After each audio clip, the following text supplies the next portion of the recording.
जय श्री कृष्ण। अचो त अॼु सभु गॾिजी करे वरुथनी ग्यारस जी कथा था ॿुधूं। हीअ वरुथनी ग्यारस चैत्र कृष्ण पक्ष जे 23-24 तारीख़ थींदी आहे। शहन हज़ारनि वर्षनि ताईं तपस्या करण करे मनुष्य खे जो फल मिलंदो आहे, उहो फल हिन ग्यारस जे विर्त रखण सां हासिल थींदो आहे।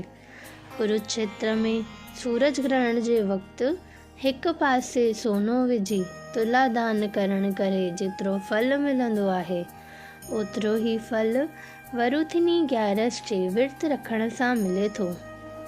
हिकु दफ़े महाराज युधिष्ठिर भॻवान श्री कृष्ण खां पुछणु लॻो त हे जनार्दन, कृपा करे वरुथनी ग्यारस जे विर्त जो फल ॿुधायो। भॻवान श्री कृष्ण चवणु लॻो त हे युधिष्ठिर, हिन विर्त जे रखण करे धर्म, अर्थ, काम ऐं मोक्ष चारई पदार्थ प्राप्त थियनि था। आहार, विहार, सुम्हण ऐं जागण विधिपूर्वक करण करे ऐं स्त्री प्रसंग, कूड़ कपट, छलबल, झूठे भोजन खां पासो करण करे को बि शारीरिक रोग वेझो नथो अचे। हिन विर्त जे रखण करे राजा मानधाता स्वर्ग खे प्राप्त थियो।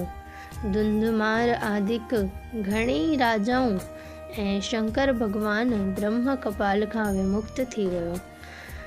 हे राजन, जेको प्रेमी हीअ ग्यारस जी कथा प्रेम सां पढ़ंदो या ॿुधंदो, हुनखे 1000 गऊ दान करण जो फल प्राप्त थींदो ऐं सभिनी पापनि खां छुटी विष्णु लोक में वासो कंदो। श्लोक। नारायण जे नाम जो धरियो जिन ध्यान, कोरे कपे कड़ियो तिन अंदर मां अभिमान। तंहिंखे श्री भॻवान मंझे ई मालूम थियो। जय श्री कृष्ण।